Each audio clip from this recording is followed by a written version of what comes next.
tardes a todo el mundo. Gracias por asistir, como no. Y hoy iniciamos un ciclo de sesiones de debate, de conferencias, dentro de lo que es el marco del grupo de apoyo a la acción social, que es un grupo que ha venido a residir al sindicato de espectáculos, con lo cual utilizamos el espacio y las fuerzas que tenemos pues, para desarrollar esta serie de actividades. Hoy es la primera con el tema que nos acoge, que es autogestión y periodismo libertario. Tema que puede parecer de la actualidad para la situación en que vivimos y que en realidad es antiguo como la vida misma y la selección. Con lo cual, aquí tenemos a los conferenciantes y nada más deciros que próximamente pues, miraremos de seguir con esta línea de actividades. Tenemos previstas próximamente alguna... De hecho, tenemos previsto lo del Tratado de Libre Comercio, después un tema de cooperativas de consumo, en el caso concreto intentaremos trabajar con la gente de Somenergia. Después tenemos también previsto a final ya del año, en el último trimestre, el tema de economías alternativas. Y en medio vamos por el tema de actualidad a intentar introducir alguna conferencia, alguna charla, algún debate informativo sobre el tema del Kurdistán. Así que os dejo con los conferenciantes a disfrutarlo y muchas gracias por haber venido. Salud. Yo debo aclarar que no voy a hablar solo de la autogestión, como siempre que abordo estas materias voy a intentar llamaros la atención sobre por qué entiendo que las ideas libertarias son más actuales que nunca, en el buen entendido de que es cierto que la línea conductora de lo que voy a contaros bebe del proyecto de la autogestión. Se me ocurre proponeros 5 reflexiones. La primera sobre la democracia, la segunda sobre el capitalismo, la tercera sobre el Estado, la cuarta sobre la necesidad de acometer una vivificación mutua entre el mundo libertario y otras corrientes, y la quinta y última a manera de una conclusión. ¿Qué es lo que suelo decir cuando me refiero a la democracia? La propuesta libertaria plantea inexorablemente una discusión sobre la democracia. No sé si la palabra democracia no empezará a estar tan gastada que haríamos bien en buscar otra diferente para retratar, por ejemplo, lo que queremos significar cuando hablamos de democracia directa. En cualquier caso, me parece que son fáciles de identificar los términos de la crítica libertaria de la democracia liberal. Lo resumo así. La democracia liberal se levanta en un escenario marcado por lacerantes desigualdades. En realidad, obedece al propósito expreso de ratificar esas desigualdades. En segundo término, se perfila en torno a mayorías artificiales que son el producto de una distorsión dramática de las creencias, de las adhesiones de la población. En tercer lugar, en su trastienda operan formidables corporaciones económico-financieras que son las que al cabo dictan la mayoría de las reglas del juego en los terrenos realmente importantes. Y en cuarto y último término, esa forma de pseudodemocracia no duda en hacer uso de la fuerza cuando las cosas vienen mal dadas, a través de la represión que conocemos en nuestras calles o a través de golpes de Estado asestados en países del sur que tienen la mala fortuna de disponer de materias primas razonablemente relevantes. Esto que acabo de contaros tiene consecuencias en muchos ámbitos diferentes. Me vais a permitir que aísle 2. El primero se refiere a una discusión eterna, la de las elecciones. Yo asumiré de buen grado que en el propio mundo libertario hay lecturas vagamente diferentes en lo que respecta a lo que debemos hacer con las elecciones. Hay, como sin duda sabéis, gentes que defienden lo que se llama la abstención activa. Pero hay quienes piensan que indirectamente la abstención activa es una forma de participar en las elecciones en la medida en que implica otorgar a estas un relieve que no les debe corresponder. Más allá de estas dos posiciones, creo que conviene recordar que hay una tercera que no desmiente las anteriores y que nos dice algo interesante. Quedó bien retratada en un viejísimo artículo de Ricardo Mella, tiene más de un siglo, en el que yo interpreto que Mella nos decía: si queréis votar, hacedlo. Si queréis absteneros, hacedlo. A mí lo que me interesa saber es lo que hacéis los 364 días restantes del año. Recomendación singularmente actual en un momento como el presente, en el que contemplamos cómo hay mucha gente hechizada con las opciones partidario-electorales, al mismo tiempo que asistimos a una dramática desmovilización en el terreno social y laboral. Otro debate en el que la crítica libertaria de la democracia tiene consecuencias relevantes es el que se refiere a la República. Yo no deseo ignorar que en España la discusión sobre la República tiene dimensiones emocionales que faltan en otros escenarios. Tampoco deseo ignorar que la erupción de una república tendría el innegable efecto saludable de permitir que nos deshiciésemos de una institución lamentable como es la monarquía. Pero debo confesaros que no acierto a identificar ninguna otra virtud atribuible a la república. En este caso me limitaré a señalar algo que sin duda sabéis. Portugal, Francia e Italia son repúblicas. No creo que su panorama político, económico y social sea ni mejor ni peor que el nuestro, algo que me invita a concluir que no es la discusión sobre la República la que determina los elementos centrales de aquello sobre lo que tenemos que debatir. Creo, en fin, que están razonablemente claros los términos de la propuesta libertaria en el terreno político. Creo que lo resumo hablando de democracia directa, de acción también directa y, en fin, de autogestión. Cuando hablamos de democracia directa nos referimos a formas de democracia no delegativa, no representativa, en virtud de las cuales y por añadidura reflejamos una franca voluntad de rechazar liderazgos y personalismos. Cuando nos referimos en segundo término a la acción directa, sugerimos que tenemos que desplegar formas de acción en virtud de las cuales retengamos en todo momento y lugar una plena capacidad de control sobre lo que estamos haciendo y que revelen también una voluntad expresa de ajustar los medios que desplegamos y los fines que deseamos alcanzar. La palabra autogestión, en fin, es de introducción relativamente reciente. Parece que se expandió al calor del Mayo francés de 1968. El concepto, sin embargo, de autogestión estaba presente desde mucho antes. Cuando uno lee, por ejemplo, las resoluciones de los sucesivos congresos de la CNT anteriores a 1936, descubre que el concepto está claramente presente ahí. Quiero recordaros que este país se ha caracterizado de siempre por una presencia muy sólida de la cultura y de las prácticas autogestionarias. Muchas veces hemos hablado de las colectivizaciones libertarias en el campo aragonés y en la industria catalana durante la Guerra Civil. El adjetivo, lo he subrayado muchas veces, tal vez no es el más correcto. En esas colectivizaciones me interesa subrayar que había muchos militantes de la UGT socialista. ¿Por qué me interesa subrayarlo? Porque significa que la cultura y las prácticas libertarias rompían las fronteras del propio mundo. Que la cultura y las prácticas autogestionarias rompían las fronteras del propio mundo libertario.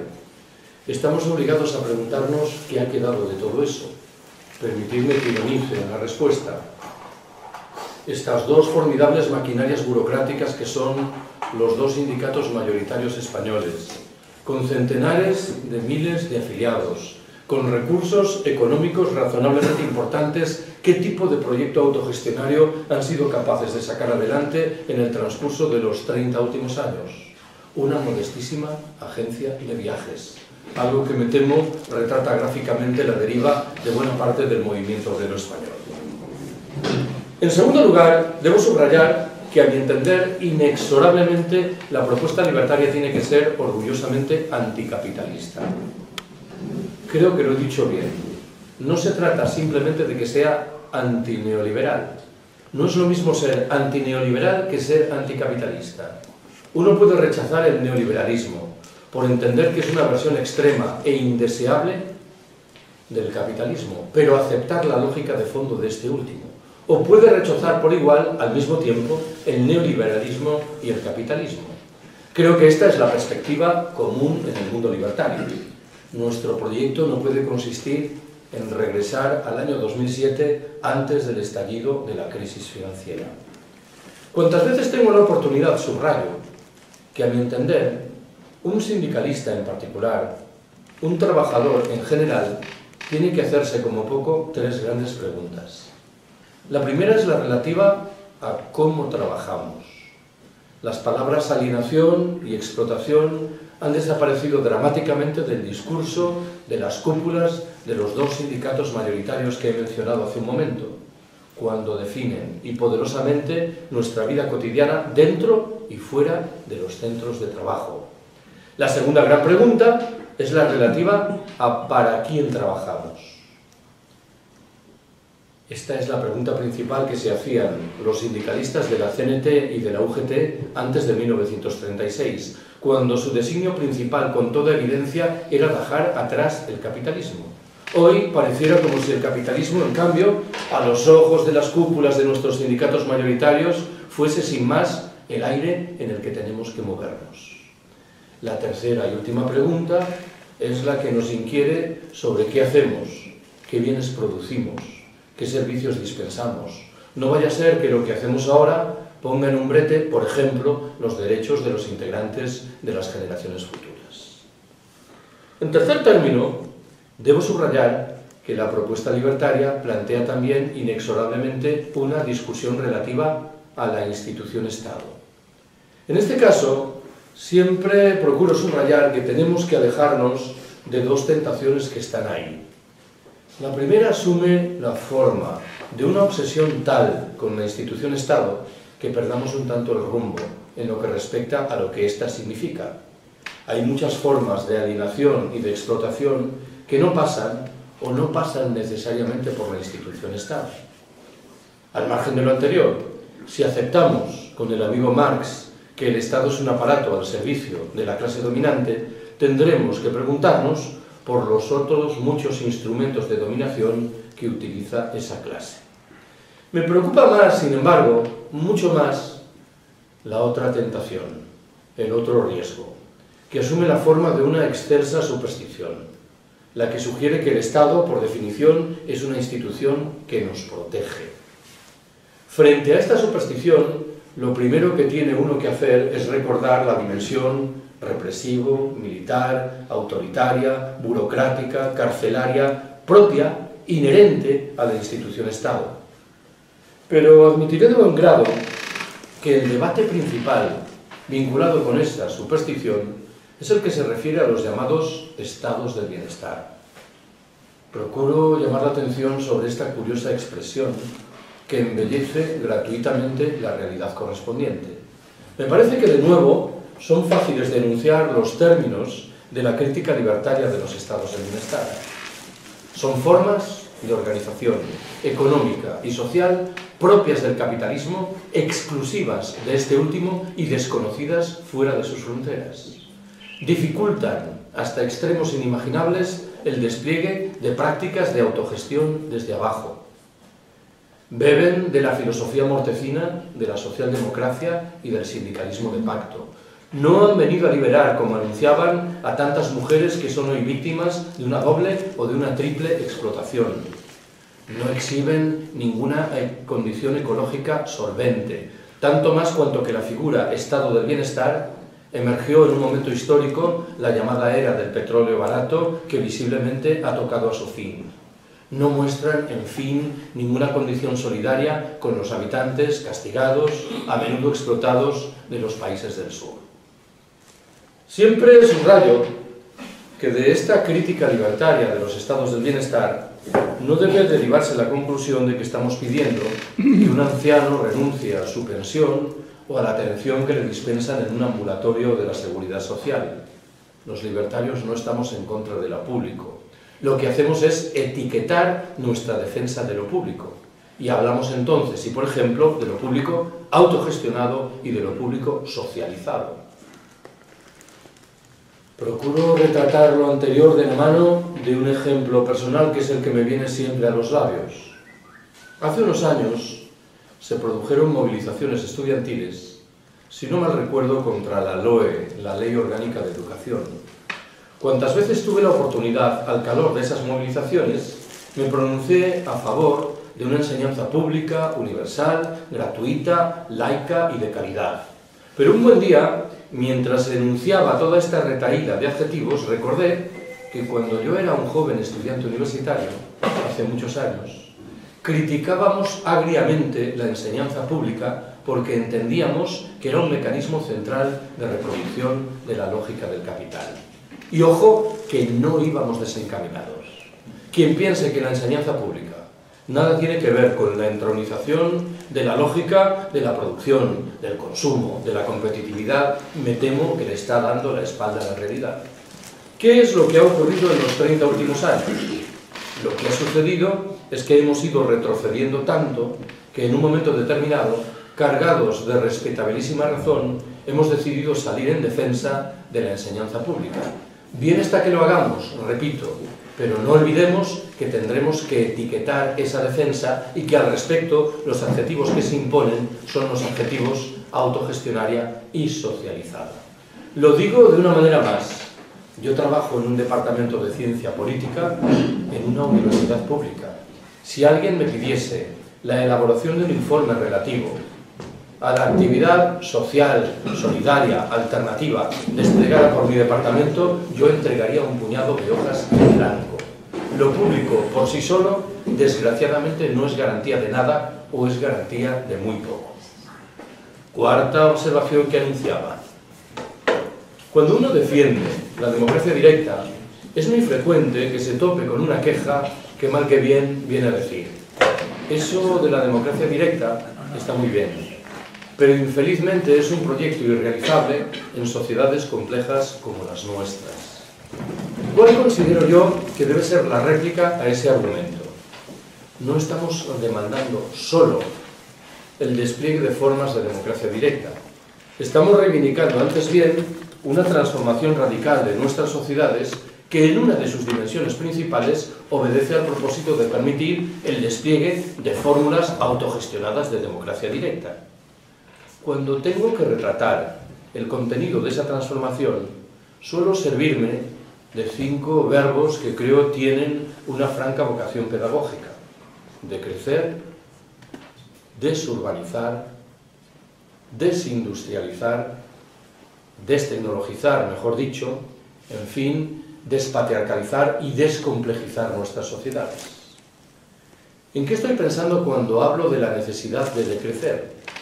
Si vivimos en un planeta con recursos limitados, no parece que tenga mucho sentido que aspiremos a seguir creciendo ilimitadamente. Tanto más cuanto que con toda evidencia hemos dejado muy atrás las posibilidades medioambientales y de recursos que la Tierra nos ofrece. No olvidéis, por rescatar un ejemplo, que la huella ecológica española es de 3,5. ¿Qué significa esto? Significa que para mantener las actividades económicas hoy existentes en España se necesitan 3,5 veces el territorio español. ¿Cómo se mal resuelve este problema? A través de una presión inaudita desarrollada sobre los derechos de los integrantes de las generaciones venideras y a través de una presión no menos inaudita desplegada sobre los derechos de muchos de los habitantes de los países del sur.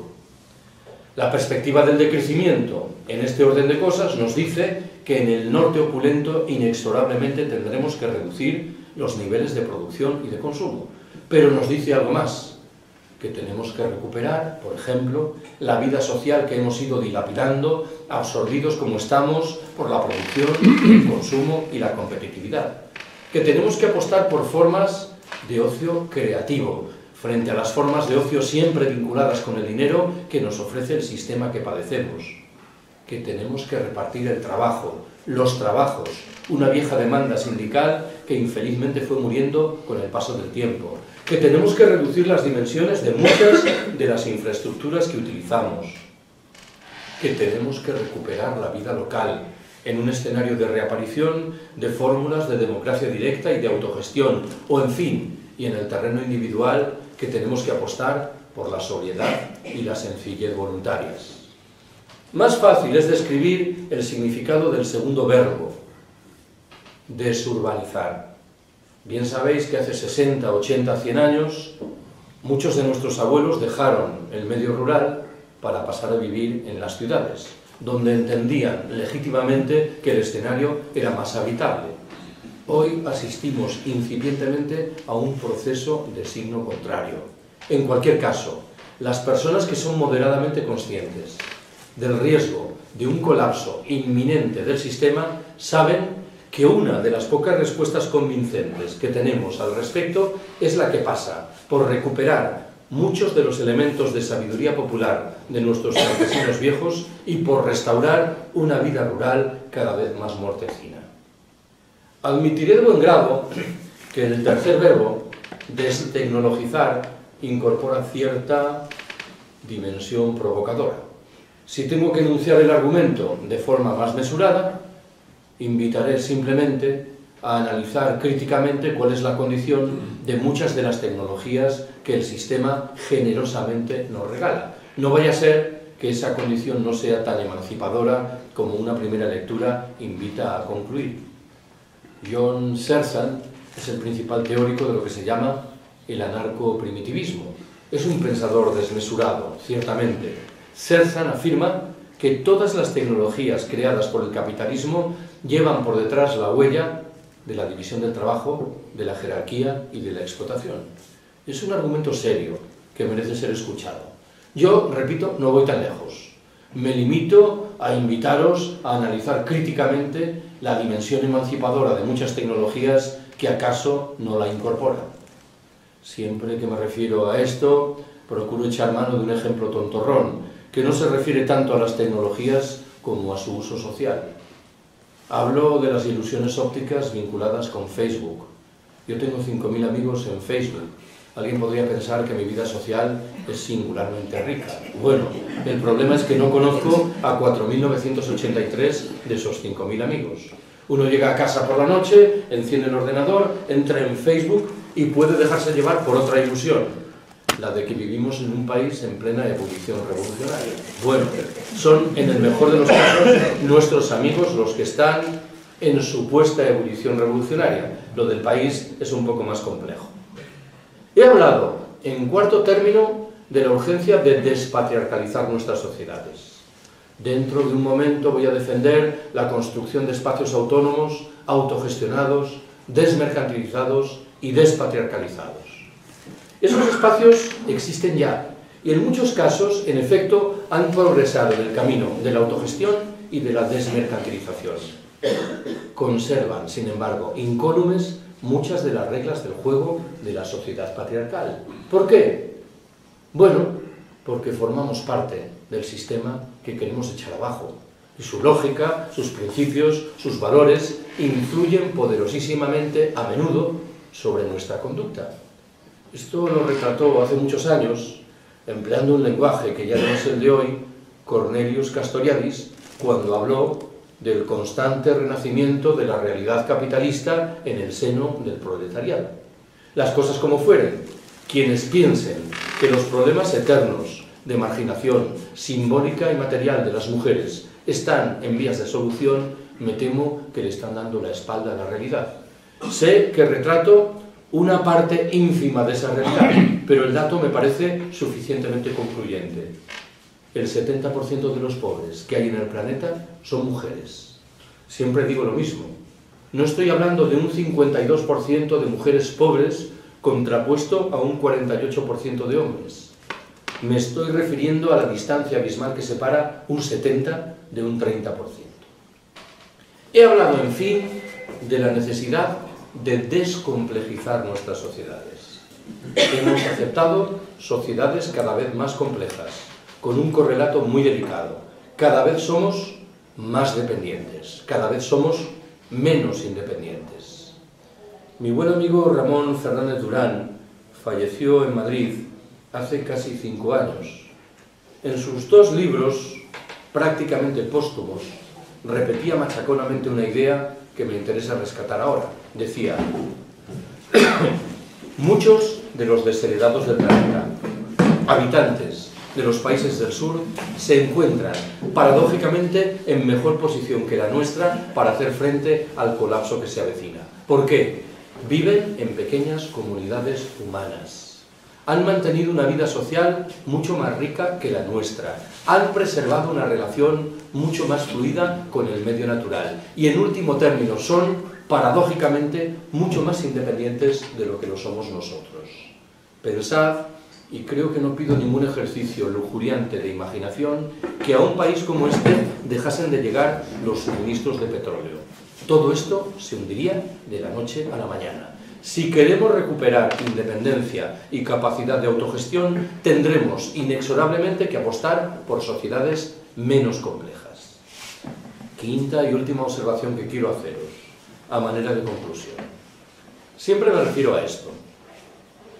Hace unos años se publicó en Francia un libro en cuyo propio título el autor subrayaba lo que entendía que eran semejanzas muy notables entre la crisis de 1929 y la del momento presente.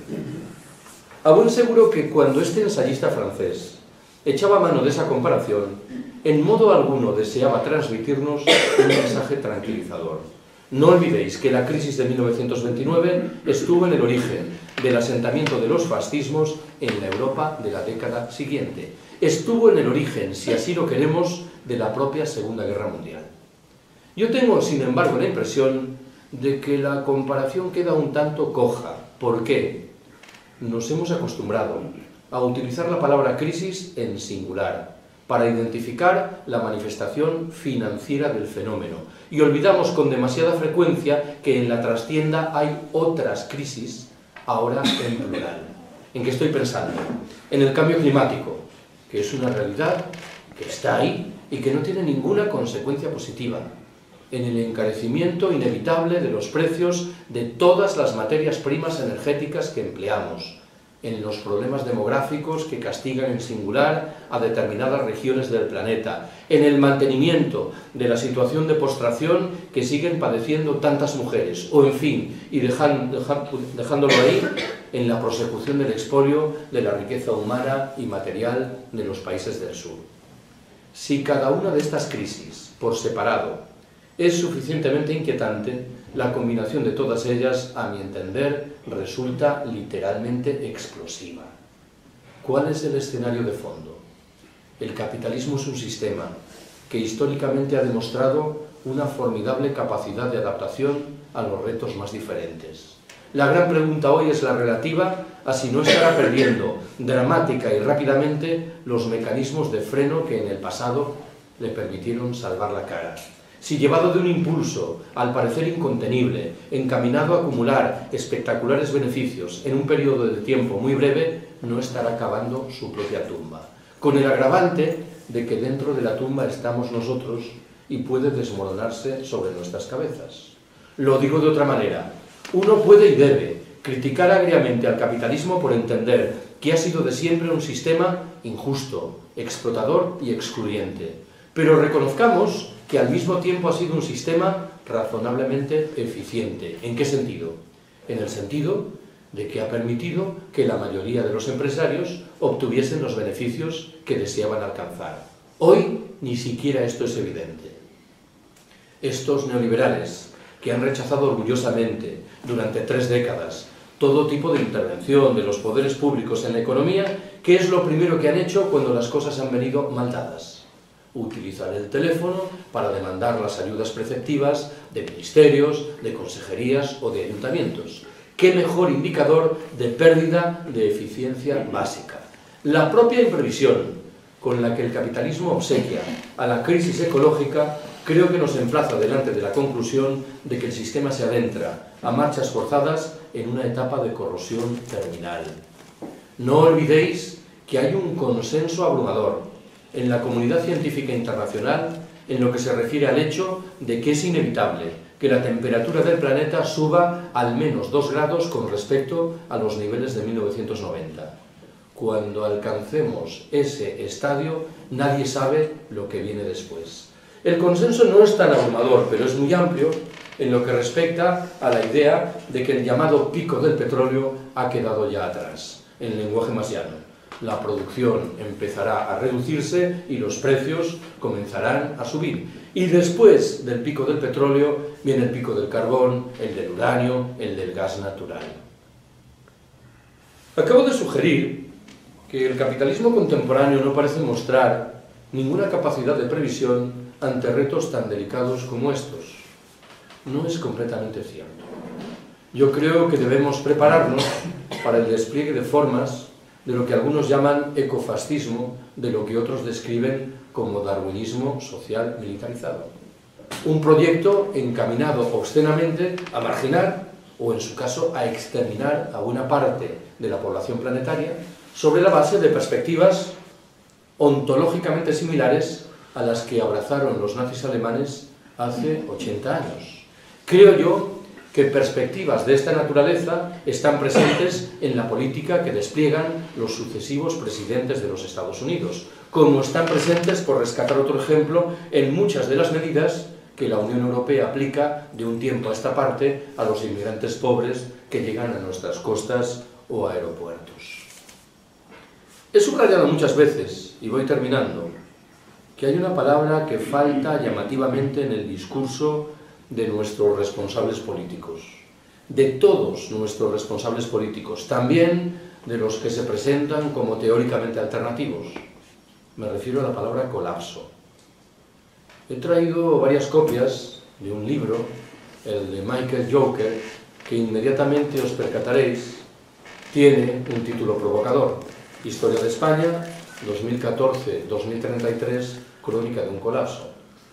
Es un manual de historia convencional, publicado en Reykjavik, la capital de Islandia, en el año 2024, que recoge a mitad de camino, de un humor socarrón y de un argumento serio, un colapso, el español, que al entender de Joker es la consecuencia de 4 factores diferentes: el cambio climático, que empieza a pegar fuerte en singular en la mitad meridional de la península ibérica; el encarecimiento insorteable de la mayoría de las materias primas energéticas que empleamos; una crisis social en la cual ya estamos claramente inmersos; y, en fin, el despliegue de políticas autoritarias cada vez más visibles, cada vez más omnipresentes. En los círculos en los que yo me muevo, lo del colapso suscita 2 reacciones diferentes. La primera es crudamente realista y dice: no nos queda más remedio que aguardar a que llegue el momento del colapso. ¿Por qué? Porque será la única manera que permita que la mayoría de nuestros conciudadanos tome conciencia de sus deberes. Esta primera perspectiva es, sí, crudamente realista, pero no nos engañemos, es al mismo tiempo extremadamente delicada. El colapso, por definición, se traducirá en una multiplicación espectacular de los problemas y en una reducción paralela de nuestra posibilidad de afrontarlos. La segunda de las respuestas tiene un cariz voluntarista, en la medida en que dispone de un apoyo social limitado. Nos dice: tenemos que salir con urgencia del capitalismo. Y lo que hoy por hoy podemos hacer al respecto pasa por abrir espacios autónomos, autogestionados, desmercantilizados, despatriarcalizados. Estoy pensando en lo que suponen los grupos de consumo, muchas de las ecoaldeas, las cooperativas integrales, las formas de banca ética y social que han ido germinando, o, por dejarlo ahí, el incipiente movimiento de trabajadores que en régimen autogestionario cooperativo se han hecho con el control de empresas que estaban al borde de la quiebra. Yo tengo buena relación personal, pero muchas disidencias con nuestros economistas socialdemócratas de bandera, que siguen pensando, por ejemplo, que nuestra tarea mayor consiste en crear con urgencia una banca pública. Estoy obligado a formular al respecto una pregunta insidiosa: ¿cuánto tiempo tenemos para hacer frente al colapso?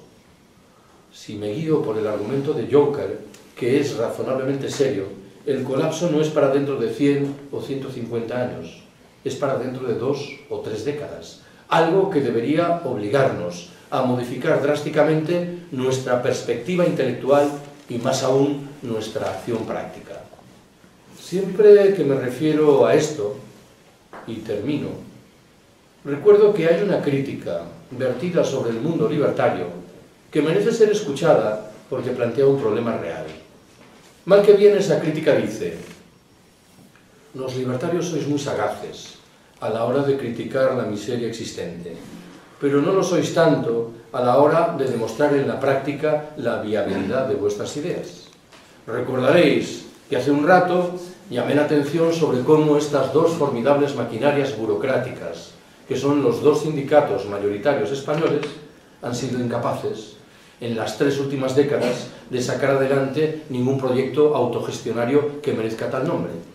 Pero estamos obligados a preguntarnos si nosotros mismos, los libertarios, hemos estado a la altura de las circunstancias. Con toda evidencia no.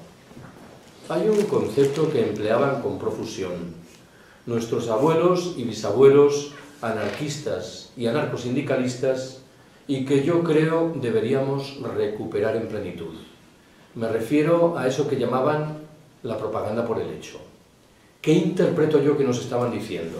Nos estaban diciendo, está bien organizar actos como este, editar revistas, publicar libros, convocar manifestaciones y concentraciones, pero lo más interesante, lo más remunerador que podemos hacer consiste en intentar llevar a la práctica, en la realidad económica y social, nuestras ideas.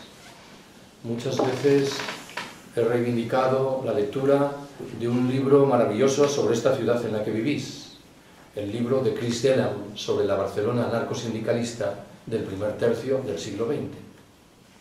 Supongo que si en esta sala estuviese uno de esos abuelos o bisabuelos, anarquistas o anarcosindicalistas que acabo de invocar, recibiría con algún recelo esa propuesta de construir espacios autónomos. Diría, está bien, sí, pero nosotros en nuestra época nos entregábamos directamente a la tarea de expropiar el capital.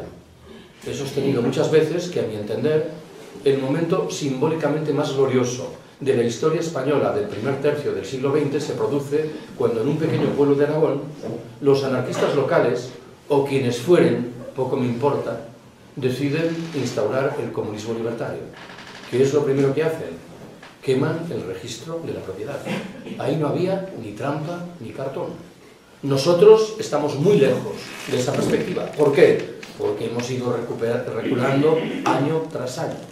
El libro de Elan demuestra que en la Barcelona de 1932 había barrios enteros en los cuales la Guardia Civil no se atrevía a entrar.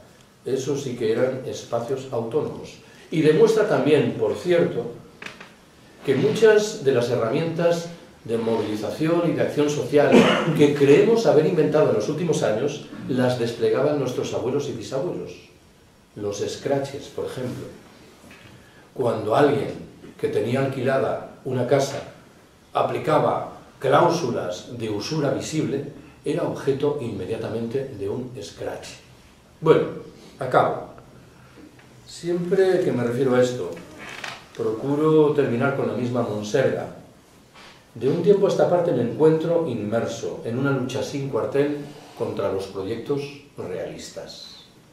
Cuando escucho que alguien dice, es que esto que estáis reivindicando no es realista, se me disparan todas las alarmas. No hay mejor ilustración de las miserias que acompañan al realismo que la transición política española, materializada en dos grandes partidos que se turnan en el gobierno y que en sustancia hacen lo mismo, dos cúpulas sindicales que no se oponen infelizmente a nada y una plétora de medios de comunicación que repiten monocordes las mismas monsergas y manipulaciones. Muchas veces he rescatado una frase un poco descortés, pero muy eficiente, de Bernanos, el novelista francés. La frase reza, el realismo es la buena conciencia de los hijos de puta. Invocan la realidad como si viniese dada por la naturaleza de tal manera que fuese literalmente inmodificable, cuando con toda evidencia es la realidad que ellos mismos han forjado en descarado provecho de sus intereses más impresentables. En estas condiciones, creo que una tarea inicial de nuestro lado es ser orgullosamente no realistas. Gracias por haberme escuchado.